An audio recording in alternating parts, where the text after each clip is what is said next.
আসসালামু আলাইকুম রহমতুল্লাহি বরকাতু। রাত বাজের 12টা।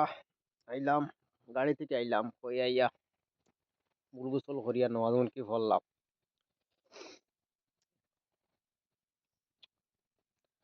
তো গরিব মানুষ সমাজত তো যাবা লাগবো, আর আইয়া তো আল্লাহর নামও লওয়া লাগবো। খালি কাজ কাম করলে হইতো না। আর আমার বিদেশ যত বাইয়া নাচবেন বুঝছি না নি, সবারে সালাম জানাই বুঝছি না নি। আর আজকে নমাজের দিন বুঝছি না নি, নমাজ পড়িও হে। আর দেখো কোনো জিনিস লগে যাইতো না, ও ওখানে লগে যাইব বুঝছি না নি, বালা তো খাম।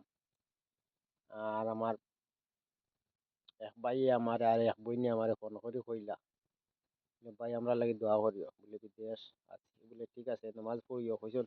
হয় পড়িমু, আর বিয়ানে তো ডিউটি তো যাওয়া লাগে। আমি কইছি যতক্ষণ পারো নানি পড়িও, এবং গরিব মানুষ বুঝছে নানি, কামও তো যাওয়া লাগবো বুঝছে নানি।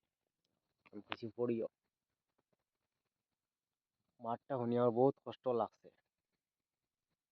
এই বিদেশ বাড়িতে থাকলে তো নামাজ কি পড়লা নে বাড়িতে আইস তো আস্তা রাত পৃথিবীর মানুষের উজাগরি খতরা, কোনো মানুষ ঘুমো নাই।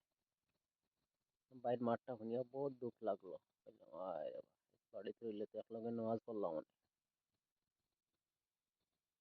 তোমার বিদেশ যত বাইন আছেন আল্লাহ বাঁচাইয়া রাখতা, না সবর গরিবি দূর করিতা।